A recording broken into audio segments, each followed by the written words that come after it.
Teologia Moral para Leigos, Padre Antônio Roio Marim. A virtude cardeal da temperança. A palavra temperança pode ser empregada em dois sentidos. A, para significar a moderação que a razão impõe em toda ação e paixão, em cujo caso não se trata de uma virtude especial, mas de uma condição geral que deve acompanhar todas as virtudes morais. E B, para designar uma virtude especial, que constitui uma das 4 virtudes morais principais que se chamam cardeais. Nesse sentido, pode ser definida como uma virtude sobrenatural que modera a inclinação aos prazeres sensíveis, especialmente aos do tato e os do paladar, contendo-a dentro dos limites da razão iluminada pela fé. Expliquemos melhor a definição. É uma virtude sobrenatural, pois, para distingui-la da temperança natural adquirida, que possui exigências menos refinadas, modera a inclinação aos prazeres sensíveis.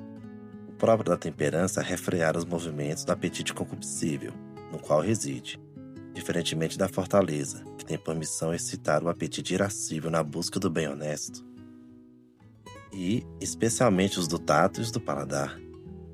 Ainda que a temperança deva moderar todos os prazeres sensíveis aos quais nos inclina o apetite concupiscível, recai de uma maneira especialíssima sobre os prazeres próprios do tato e do paladar.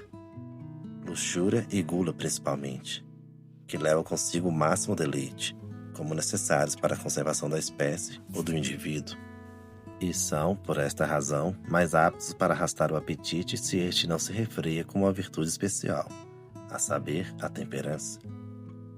Esta recai principalmente sobre os deleites do tato, e secundariamente sobre os demais sentidos, e contendo-a dentro dos limites da razão iluminada pela fé, ou seja, a temperança natural adquirida rege-se unicamente pelas luzes da razão natural, e contém o apetite concupiscível dentro dos seus limites racionais ou humanos.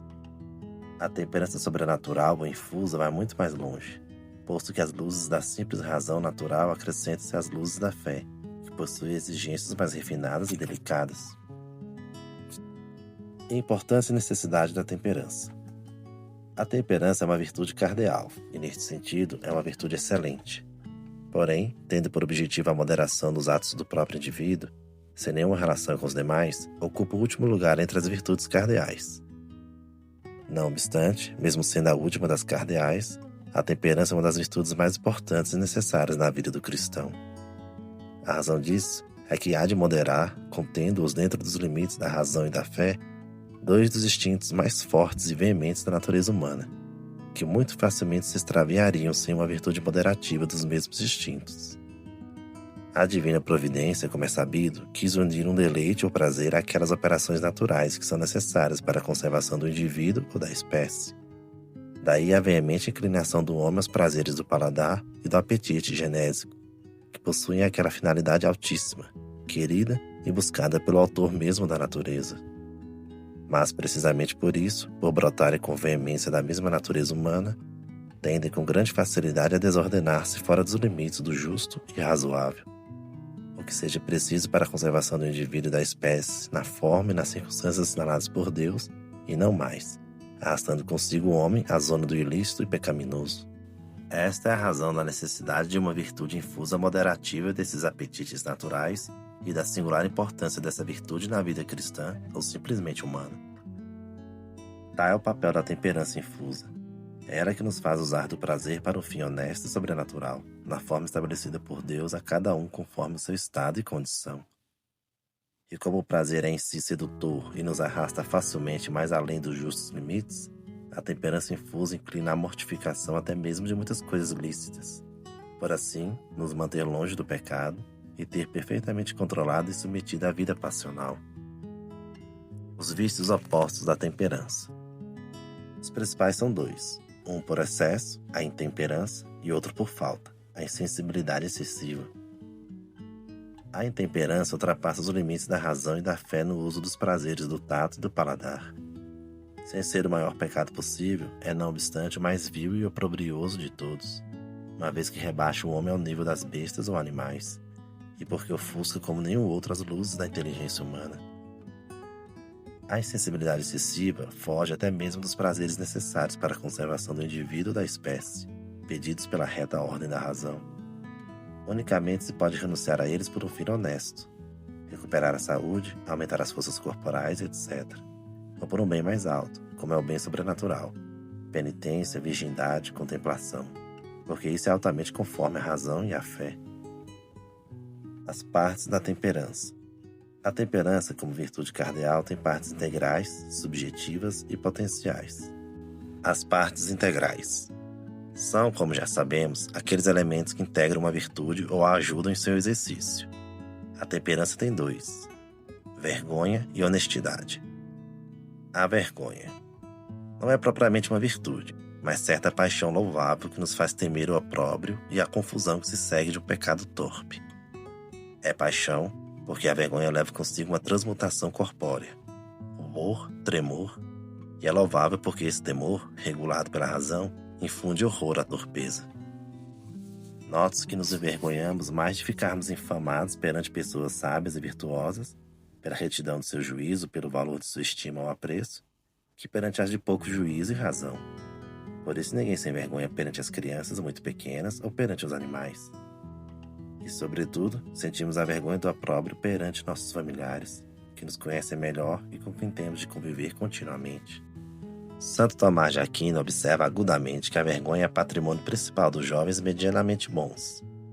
Não a têm os muito maus e viciosos, nem tampouco os velhos ou muito virtuosos, porque se consideram muito longe de cometer atos torpes. Estes últimos, não obstante, conservam a vergonha na disposição do ânimo, isto é, envergonhar-se-iam de fato se inesperadamente incorressem em algo torpe. A honestidade. No sentido que tomamos aqui esta palavra, como parte integral da temperança, a honestidade é um amor ao decoro que provém da prática da virtude. Coincide propriamente com o honesto ou espiritualmente decoroso. Pode coincidir em um mesmo sujeito com o útil e deleitável, sempre o é o exercício da virtude. Mas nem tudo que é útil e deleitável é honesto. É propriamente uma parte integral da temperança, porquanto a honestidade é certa pulcritude espiritual. E como o pulcro se opõe ao torpe, a honestidade corresponderá de uma maneira especial àquela virtude que tenha por objetivo fazer-nos evitar o torpe, e tal é a temperança. Advertência prática. É utilíssimo inculcar essas duas virtudes, a vergonha e a honestidade, nas crianças desde sua mais tenra infância. São como que os guardiões da castidade e da temperança. Desaparecidas a vergonha e a honestidade, o homem se precipita nas maiores torpezas e desordens. Nunca se insistirá bastante nisto, mesmo no trato entre pequenos irmãos e irmãs. As partes objetivas da temperança se dividem em dois grupos. A, para aquilo que é referente ao paladar, a abstinência, a sobriedade, e B, para aquilo que é referente ao tato, a castidade e a virgindade. Vamos examinar pelo menos a abstinência. O restante ficará para outro vídeo. A abstinência é a virtude que nos inclina a usar moderadamente dos alimentos corporais segundo o ditame da reta razão iluminada pela fé. Como virtude infusa sobrenatural, vai mais longe que a virtude adquirida de mesmo nome. Esta última se governa apenas pelas luzes da razão natural e usa dos alimentos na medida e no grau que exige a necessidade ou saúde do corpo. A infusa, em contrapartida, tem em conta as exigências da ordem natural, abstendo-se em certos dias dos alimentos proibidos pela Igreja. O ato próprio da virtude da abstinência é o jejum, cujo exercício obrigatório é regulado pelas leis da Igreja. A margem dessas leis gerais pode ser praticada também por outras leis especiais, as constituições de uma ordem religiosa, ou pela devoção de cada um, controlada pela prudência e discernimento sobrenaturais. Vício oposto à abstinência. A gula. A gula opõe-se à abstinência, feio vício, que constitui um dos 7 pecados capitais. Estudá-lo-emos a seguir. A natureza. Segundo o Dr. Angélico, a gula é o apetite desordenado de comer e beber. Deus colocou nos alimentos materiais a virtude de produzir um prazer no paladar, que tem por finalidade ajudar o homem a realizar esta operação totalmente indispensável para a conservação da sua vida humana. De si, pois, sentir este prazer não pressupõe nenhuma imperfeição, e não senti-lo seria uma deformidade fisiológica. Mas, em consequência do pecado original, o apetite concupiscível se subtraiu ao controle da razão e tende, por sua própria inclinação, para o desordenado e ilícito. Se a razão não acerta em contê-lo dentro dos justos limites, produz-se o pecado. porque a natureza do homem é racional, e o que vai contra a razão é mal para a natureza humana e é contrário, por esta razão, à vontade de Deus como autor da natureza. As manifestações principais da gula são 5, diz São Gregório e Santo Tomás. Primeira, comendo fora de hora sem necessidade. Segunda, comendo com demasiado ardor. Terceira, exigindo pratos requintados. Quarta, exigindo pratos preparados com excessivo refinamento. E quinta, comendo excessivamente. A gula não costuma passar, ordinariamente, de pecado venial, mas é pecado mortal quando se prefere o deleite aos preceitos de Deus. Ou seja, primeiro, quando se quebra um preceito grave pelo prazer de comer ou beber, exemplo, jejum ou abstinência. Segundo, quando se causa advertidamente grave dano à saúde. Terceiro, quando se perde voluntariamente o uso da razão. Por isso, a embriaguez perfeita voluntária é sempre pecado mortal. Voltaremos a isso ao falar da sobriedade. Quarto, quando se pressupõe um desperdício grave dos bens materiais. Exemplo, o operário que dissipa na taberna o ganho da semana, condenando seus filhos à fome durante esse período. E quinto, quando com ela se causa grave escândalo. Como o vício capital que é, a gula dá origem a muitos outros vícios e pecados, porque o intelecto, obscurecido e adormecido pelo torpor do cérebro devido ao excesso da comida ou da bebida, perde o governo e abandona a direção dos nossos atos. Santo Tomás, citando São Gregório, aponta as seguintes principais derivações ou filhas da gula: torpor ou estupidez do intelecto, desordenada alegria, sobretudo devido à bebida, da qual se seguem grandes imprudências e inconvenientes, loquacidade excessiva, ao qual não faltará pecado, como diz a Escritura, frivolidade e vulgaridade nas palavras e nos gestos, que provém da falta de razão ou debilidade do intelecto, luxúria e impureza, que é o efeito mais frequente e pernicioso do vício da gula. Os prazeres da mesa preparam-os da luxúria.